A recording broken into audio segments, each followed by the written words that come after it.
20 years of excellence. Sun International Institute of Tourism and Management.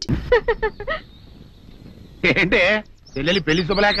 అవునండి, ఆగమేఘాల మీద అచ్చొత్తిచ్చానండి లగ్న పత్రికలు. తమరు దగ్గరుండి జరిపించాలి పెళ్లి. శుభం, తప్పకుండా జరిపిస్తా. ఇది అన్నట్టు పెళ్లి పనులకి ఎవరైనా మనుషులు తక్కువైతే చెప్పు, నా కొడుకు బుల్లిరాజు గారిని పంపిస్తా. చింతకాయం కాదు, మా ఇంటి నిండా బోల్డ్ మంది పనోళ్ళు పాలేర్లు. అసలే మాది ఇప్పుడు తొరల వంశం. వస్తానండి, అవతల బోల్డ్ మందికి వంచాలి లగ్న పత్రికలు. సెంతకాయలు అమ్ముకునేదానికి సిరిమాలత్యం పడితే సెంతకాయని చూసి సి వంకర టెంకరగా ఉంది, ఇదేం కాయా అని అడిగిందంట. అట్టుంది దీని కథ. డాడీ ఏంట్రా ఇది విషయం, ఇది కిరసనాయలు, ఇది తాడు. అర్జెంట్ గా చచ్చిపోవాలంటే ఈ మూడిట్లో ఏది బెటర్ చెప్పు డాడీ. ఈ ఇసం తాగి ఈ కిరసనాయలు మీద వేసుకుని ఈ తాడు ఊరేసుకుని అగ్గిపుల్ల లపక్కన వెలిగించుకున్నారనుకో, టపక్కన ఎగిరిపోతారా. అవును, ఎంతకీ ఈ ఏర్పాట్లన్నీ ఎవరి సాగు కోసమో? నేనే ఆత్మహత్య చేసుకుందాం అనుకుంటున్నాను. నా బావి పేసినంట, నువ్వు బతికొండంగానే నీ ముఖం పగలు చూస్తే రేత్రి కల్లోకి వస్తుంది. అట్టానికి నువ్వు సచ్చి దెయ్యమయ్యావనుకో, దెయ్యాలు కూడా బెదిరి సస్తాయి. నువ్వు సచ్చకరా. చచ్చుతా సచ్చకరా. నేను చచ్చుతా. అయినా అంత అర్జెంట్ గా సత్తాల్సిన కర్మ నీకేంట్రా ఇప్పుడు? ఎందుక నేను ఆ పిల్లని లవ్ చేశా. ఆ పిల్లను నేను పెళ్లి చేసుకుంటానంటే నువ్వు నో అంటావు. నేను నీ మాట వినను అంటే ఆ ఆస్తి కవర్ ఎవరికైనా ఇచ్చేస్తాను అంటావు. నువ్వు ఇచ్చేసే ఆస్తి కవర్ కంటే నేను ఇచ్చేసిన మనసే నాకు ముఖ్యం. అందుకే నేను చచ్చుతా. అదే విషయం. ఓరు నా బొగ్గుకొండ, నువ్వు ప్రెసిడెంట్ అవడం నాకు కావాలి గాని పేడెత్తుకునే అమ్మాయిని తీసుకొచ్చి నానా నేను దీన్ని ప్రేమించాను అని చెప్పు, నేను చేయకపోతాను. అవును, ఎంతకే ఎవరమ్మాయి? ఒకటే అట్లా సిగ్గుపడబాక, చాలా సండాలంగా ఉంది. ఎవరో చెప్పు. అది అది జానకమ్మ. ఏంటి జానకమ్మ? అమ్మా, నీ గని పిచ్చిగా నెక్కిందంట్రా. నా వయసావిని నువ్వు ప్రేమించడమేట్రా? జానకమ్మ కాదు డాడీ, ఆవిడ మనవరాలు సౌందర్యను ఆవిడ మనవరాలా? నా ఎదుకల్లో నా బొగ్గుకొండ కదే. రే, జానకమ్మ గారితో ఇయ్యమందడం అంటే నేను మాత్రం కాదంటని చెప్పు. వెంటనే వెళ్ళి వాళ్ళతో మాట్లాడి ఆ ముఖరథం పెట్టించుకొస్తా. అబ్బా, కింద ఒత్తులు తీసేసి ప్రాణాలు తీసేస్తున్నావు డాడీ. ముఖరథం కాదు డాడీ, ముహూర్తము. ముహూర్తము అదేలా ముఖరథము, అదే పెట్టించుకొస్తా. డాడీ, నేను ఇంకో డాడీ కాకుండా నీకే పుట్టినందుకు నాకు పిచ్చి హ్యాపీగా ఉంది డాడీ. ఆనందమానందమాయనే ఈ అందగాడు పెళ్లి కొడుకాయనే. తాతబ్బాయి గారు, ఈ శుభ సమయంలో మీకు విషయం చెప్పాలండి. మా బుల్లిరాజు గారు పుట్టినప్పుడు నా గురించి డాడీ చెప్పు. మా బుల్లిరాజు గారు పుట్టినప్పుడు మా ఆవిడికి పురుడు పోసిన మంత్రసాని చూసి పుట్టింది పంది పిల్లేమో అనుకుని అని అడిచి ముడిచిపోయిందండి. డాడీ ఇప్పుడు ఎవరినెందుకు? ఊరుకోవా, మన జీవితాల్లో గొప్ప ఈ చిత్రాలు జరిగినప్పుడు 10 మందికి చెప్పుకోవాలా. ఇప్పుడు మంత్రసాని మూర్చిపోయింది కదండి. ఇకపోతే మా ఆవిడ ఎట్టండి సేపుల్లే నా కొడుకుని కన్నానని బెంగపడి పురిటి స్థానం అవ్వకముందే చచ్చిపోయిందండి. డాడీ, నేను నీ కడుపున పుట్టపట్ట కదా నాకు ఈ ఫేస్ వచ్చింది. నేను ఇంకొక నాన్నకు పుట్టిన అందంగా నన్ను పుట్టుండేవాడిని. ఇక చూడు, కాకి పిల్ల కాకి ముద్దురా. నీ మొహం ఎప్పుడు నాకు ముద్దొత్తనే ఉంటుందిరా కన్నా. ఇకపోతే మా ఆవిడ చచ్చిపోయింది కదండి. ఈయన్ని ఎత్తుకోవడానికి వచ్చిన పని పిల్లలండి ఈయన చూసి దడుచుకుని పరుగో పారిపోయేవారండి. అసలు ఈడికి ఈ జన్మలో పెళ్ళవుద్దా అని నేను ఆడవని రోజు లేదనుకోండి. అట్లాంటిది మా బుల్లిరాజు గారికి మీ అమ్మాయితో పెళ్లి కుదరటం నిజంగా మా అదృష్టం కదండి. ఎంత మాట, మీలాంటి వారితో వీయమంతరం మా అదృష్టం. చాలవరకండి, అంత మాట్లాడతారు. పొంతులు గారు మొకరథం పెట్టేయండి. అయ్యా, ఈనాటికి సరిగ్గా 4వ రోజుకు ఓ మంచి దివ్యమైన ముహూర్తం ఉంది. అయితే అదే కాయ చేసేయండి. ఏంటండి అట్లాగే? ఏమనే, మా ఓడికి పెళ్లి ఖాయం అయితే మా నూరు దేవాలయంలో దేవుడికి అభిషేకం చేయిస్తానని మొక్కుకున్నానంటే ఆ అభిషేకం ఇలా జరిపిస్తున్నాను. మీరందరూ పెళ్లి కూతురు తీసుకుని తప్పకుండా రావాలి. అమ్మో జానకమ్మ, నువ్వు కూడా తప్పకుండా రావాలి. ఎంత మాట, తప్పకుండా వస్తాను. అట్లాగేనమ్మా, వస్తానండి. అమ్మా, పల్నాటి నాగమ్మ లెవెల్లో పథకాలేసి ఈ పెళ్లిని జరగొడదామని చూసావు. అది తెలుసుకోలేనంత ఎదవని కాదు నేను. మీ అందరికీ తెల్లారదాకా టైం ఇస్తున్నా. నా కొడుకుని ఎక్కడ దాచారో చెప్పకపోతే మీ అందరి బతుకులు తెల్లారిపోతాయి. నిజంగా బుల్రాజ్ అయ్యాడో మాకు తెలియదండి. నేను ఇంకేమీ దలుచుకోలేదు. మీకు ఇచ్చిన గడువు లోపల మీరు నిజం చెప్పాలి, అదే నేను వినాలి, అంతే.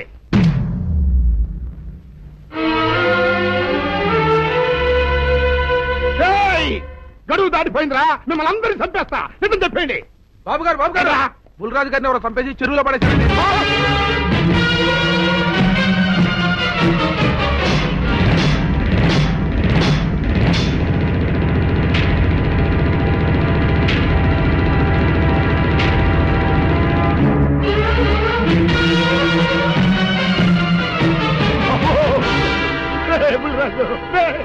ధర్మానికి మారుపేరైన మీ కన్న కొడుకు మీద ఎవరు పగ పెంచుకున్నారో గాని మొహం నామరూపాలు లేకుండా చెక్కేశారు బా. నిన్ను ఈ ఊరి ప్రెసిడెంట్ చేద్దాం కదా అని ఎన్ని కలలు కన్నారా. అప్పుడే నీకు నూరేళ్ళు నిండిపోయినాయిరా. బుల్రాజు వచ్చారండి గారు, రండి చూడండి, ఈ ఘోరం చూడండి. పెద్ద మనుషులు అనుకున్న వాళ్ళందరూ కలిసి పన్నాగం పన్ని నా బిడ్డను పట్టను పెట్టుకున్నారండి. నా బిడ్డ సాగు కారణమైన వాళ్ళు ఎవ్వరూ బతికి బట్ట కట్టడానికి లేదండి. ముఖ్యంగా ఈడనండి,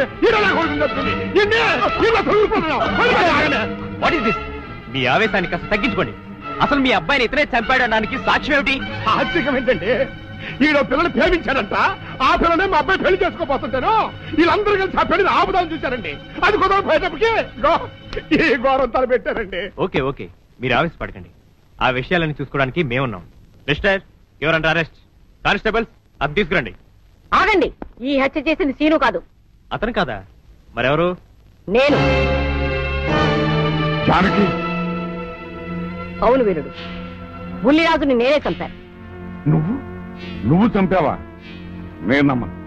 అవును, నా మనవరాలికి సీనుకి పెళ్లి చేయాలంటే వీళ్ళెవరూ ఒప్పుకోలేదు. చూస్తూ చూస్తూ వాళ్ళ ప్రేమని బలి చేయలేకపోయాను. బుల్లిరాజు దగ్గరికి వచ్చి వాళ్ళ పెళ్లికి సహకరించమని ఎంతో ప్రాధాయపడ్డాను. అతనందుకు ఒప్పుకోలేదు సరికదా. చాలా అసభ్యంగా ఒక్క రాత్రి సౌందర్య తనతో గడిపిన తర్వాత సీనుకిచ్చి పెళ్లి చేసుకోమన్నాడు. నాలో ఆవేశం పొంగింది. ఏం చేస్తున్నానో నాకే తెలియలేదు. అక్కడ ఉన్న ఇనుపు లైట్ స్టాండ్ తో బలంగా బుల్లిరాజు నెత్తి మీద కొట్టాను. ఆ తర్వాత గాని నేను చేసిందేమిటో నాకు తెలియలేదు. కానీ అప్పటికే అతని ప్రాణాలు పోయాయి. వెంటనే శవాన్ని అక్కడి నుంచి తరలించి చెరువులో తోయించాను. ఇన్స్పెక్టర్ గారు, జరిగింది చెప్పాను. ఇందులో ఎవరి ప్రమేయం లేదు. ఈ హత్య చేసింది నేను. నన్ను అరెస్ట్ చేయండి. ఐసి అలాగా. కానిస్టేబుల్స్ ఆవిడ అరెస్ట్ చేసి తీసుకురండి. ఈ బాడీని పోస్ట్ మార్టం పంపించండి. వాళ్ళందరూ వదిలేయండి. పెద్దరాజు గారు, మీరు ఒకసారి స్టేషన్కి వచ్చి స్టేట్మెంట్ ఇవ్వండి.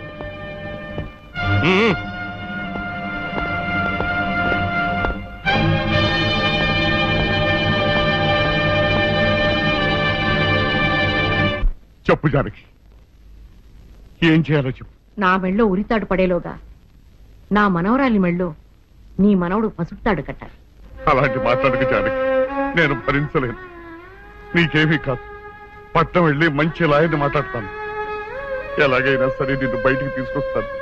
నువ్వు నన్ను కాపాడే ప్రయత్నం చేస్తే నీ మనవడు ఉరికంబం ఎక్కుతాడు. ఏమిటో అనేది? ఈ హత్య నేను చేయలేదు. మరి సౌందర్యని పెళ్లి చేసుకుంటే నిన్ను చంపేస్తానని బుల్లిరాజుని గుడిలో బెదిరించాడు కూడా సీను. ఈ పరిస్థితిలో సీనుని అరెస్ట్ చేస్తే సాక్ష్యాలన్నీ అతన్నే హంతకుడిగా నిరూపిస్తాయి. సీనుకి శిక్ష పడితే నా మనవరాలి గుండె పగిలిపోతుంది. అందుకే ఆ జంట దూరం కాకూడదని ఈ హత్య నేనే చేశానని నేరం నా మీద వేసుకున్నాను. జానకి, నా మనముని బతికించడం కోసం నువ్వు ఉరికమ్మ ఎక్కుతావా? లేదు వీరు, నీ మనవని బ్రతికించడం కోసమే కాదు, ప్రేమని బ్రతికించడం కోసం, ప్రేమికుల్ని కలపడం కోసం. జానకి, మనుషులు శాశ్వతం కాదు వీరు, ప్రేమ ఒక్కటే శాశ్వతం. మన ప్రాణాలిచ్చైనా ప్రేమని బ్రతికించాలి, వాడిని దంపతులు చెయ్యాలి. అదే నా కోరిక. చేస్తావు కదూ?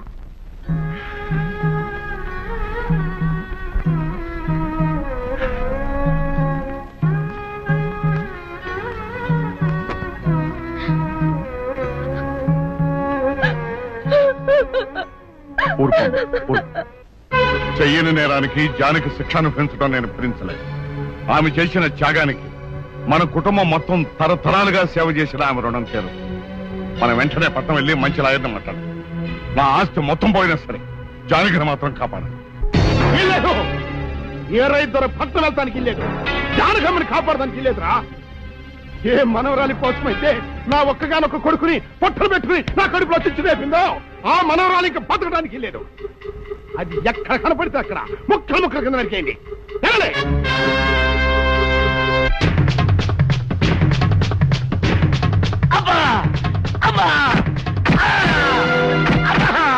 అభం శుభం తెలియని నా చెల్లిని పెళ్లి చేసుకుంటాను నమ్మించి మోసం చేస్తావా? నువ్వు వేరే పెళ్లి చేసుకుంటావు తెలిసి కూడా నీకు ఏ అపకారం తలపెట్టకుండా తన ఆత్మహత్య చేసుకోబోయిందిరా నా చెల్లెలు. అలాంటి మంచి పిల్లకి ద్రోహం చేయడానికి మనసల వచ్చిందిరా.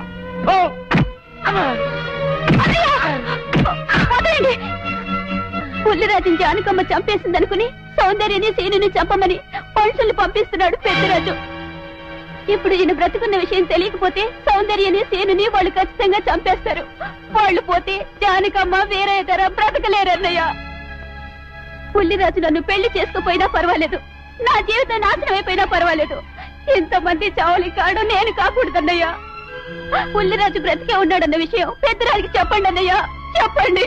వినరా విను, ఇంత జరిగినా అది ఇంకా నీ మంచిగా కోరుకుంటుంది. ఇప్పటికైనా కళ్ళు తెరవు. రాయ్ ఈ నీడ్ బాబు కప్ చెప్పండి రా. ప్రెసిడెంట్ గారి మనుషులు సౌందర్యం తీసుకుపోతున్నారు. మన సీని గారి స్నేహితులు వాళ్ళతో కలబడ్డారు. రండి రండి.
ముద్రస్తావు నా కొడక, నా కడుపులో చెరబుట్టే కదట్రా.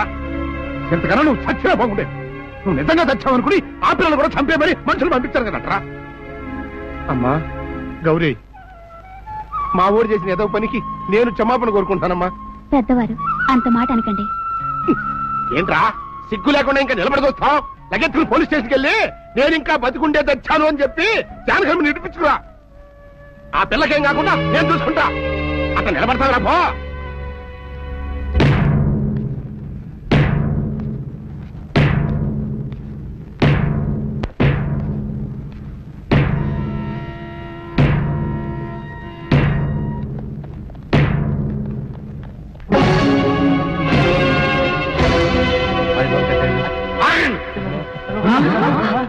అడుగు ముందుకు వేశారు, తలకాయలు పుచ్చకాయలా ఎగిరిపోతాయి. బాబు మీరు ఇక్కడే ఉండండి, వాళ్ళ అంతు చూస్తాను. ఒరే పెద్దిరాజు, నీ బలగాన్ని వెంటేసుకొస్తే నేను బెదిరిపోయి నా మనవన్నే మనవరాలు నీకు అప్పగిస్తాననుకున్నావురా? ఎరగరా, ఆవేశం తగ్గించే కాస్త నేను చెప్పేది ఇరవయా. దమ్ములుంటే మగాడు అన్నవాడు ముందుకు రండిరా. ఈ వీరయ్య సత్తా ఏంటో చూపిస్తాను. ఇప్పించుకోండి బాబు.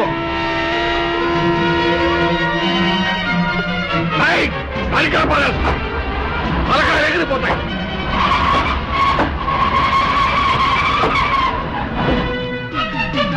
నేను అమ్మాయి మీరు ఎక్కడే ఎక్కడ మీరు వీళ్ళ సంగతి చూస్తాను.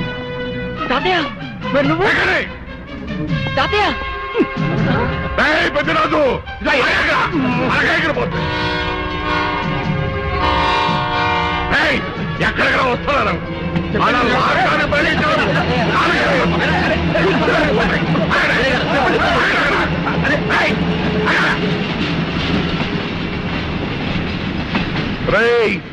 నా మనవడు మనవరాలు ప్రేమ పౌరాల్లా ఎగిరిపోయారా.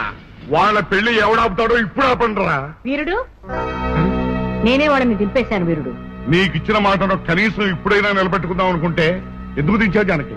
బుల్లిరాజు బ్రతికినాడు తాతయ్య. బుల్లిరాజు బతికే ఉన్నాడా? అదిగో నిక్షేపంలా ఉన్నాడు మా అల్లుడు గారు. బుల్లిరాజు నీ అల్లుడా? అవును వీరయ్యా, మా ఊరు పెళ్లి చేసుకోవాల్సింది జానకమ్మ గారి మనవరాలి కాదు, ఈ పంతులు గారి కూతుర్ని. ఇచ్చేద్దామని వచ్చానేమో నువ్వేమో ఖర్చు అవుతుంది. ఎవరేం మాట్లాడుతారో నాకు అర్థం చేస్తాక అయితే త్వరగా వెళ్దానండి. అందరం కలిసి పెళ్లి ఏర్పాట్లు అక్కడే చేద్దాం. ఈ కథ పరేస్తానులే.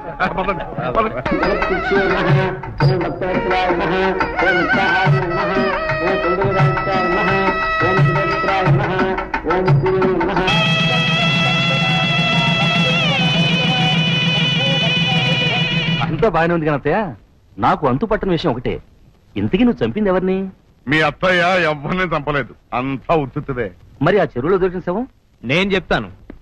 కొత్తపల్లి నుంచి ఇప్పుడే మాకు రిపోర్ట్ అందింది. ఆ శవం ఆ ఊరు వాడిదేనట. పెళ్లి కొడుకు తరపు వాళ్ళకి పెళ్లి కూతురు తరపు వాళ్ళకి జరిగిన ఘర్షణలో అతను చంపేసి ఆ శవాన్ని మీ ఊరి చెరువులో పారేశారట. అది విషయం.